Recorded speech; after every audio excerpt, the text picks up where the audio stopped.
करके दिखलाए हैं, देश का परचम लहराकर आगे बढ़ते आए हैं।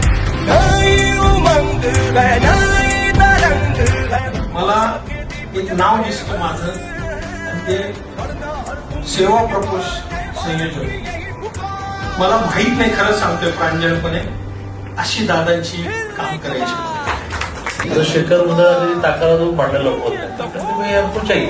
लोकांच्या डोक्यात कमळ नाही, बीजेपी नाही, पाटील नाही, मंडळा नाही, मोदी मोदी मोदी है तो आपकी बात एक बार मोदी सरकार. स्वाभिमान की छत हो सर पे और हो रोजी रोटी, मन से माना दी गरीबी. फिर एक बार